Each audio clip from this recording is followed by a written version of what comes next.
গত দীর্ঘ 15 দিন যাবৎ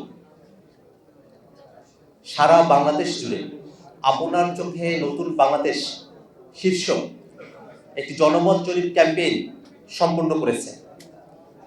আপনারা জেনে খুশি হবেন যে সারা দেশের 2 লাখের অধিক মানুষ আমাদের এই ক্যাম্পেইনে অংশগ্রহণ করেছেন এবং তাদের মতামত আমাদেরকে জানিয়েছেন।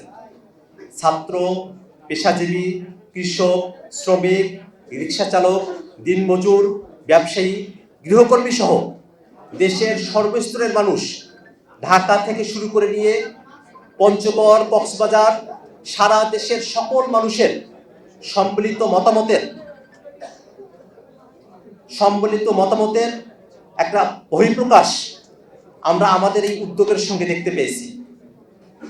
আমরা আপনার চোখে নতুন বাংলাদেশ যে ক্যাম্পেইন পরিচালনা করেছি, সেখানে জনগণের থেকে, মানুষের থেকে কয়েকটা বিষয়ে আমরা তাদের মতামত চেয়েছিলাম।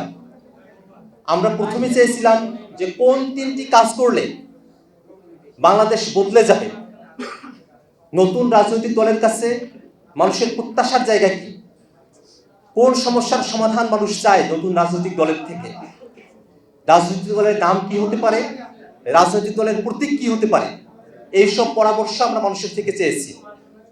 জনগণের হয়ে, জনগণের মতামতের ভিত্তিতে, জনগণের সম্পৃক্ততা নিয়ে আমরা যে নতুন রাজনৈতিক দলের আত্মপ্রকাশের কথা বলছি, সেখানে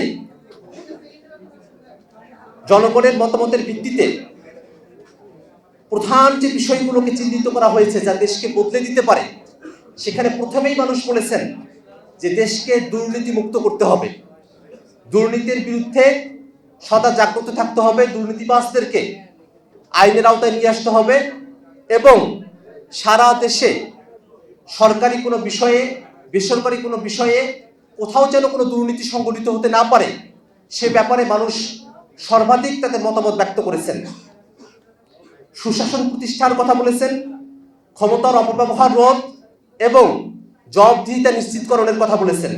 দেশের সামগ্রিক পরিবর্তনে দুর্নীতি রোধ, জবাবদিহিতা নিশ্চিতকরণ এবং সেবার মানোন্নয়ন, এইসব বিষয়কেই মানুষেরা সর্বাধিক গুরুত্বের সঙ্গে আমাদেরকে জানিয়েছেন। আমরা নতুন যে রাজনৈতিক দলের কথা বলছি, আমরা চেষ্টা করব আমাদের রাজনৈতিক দলের মধ্য দিয়ে আমাদের কর্মসূচি, আমাদের প্রোগ্রাম, আমাদের লক্ষ্য উদ্দেশ্য সব কিছুর মধ্য দিয়ে মানুষের যে প্রত্যাশার জায়গাগুলো আছে, সেই প্রত্যাশাগুলোকে পূরণ করবার আমরা সর্বোচ্চ চেষ্টা চালিয়ে যাব।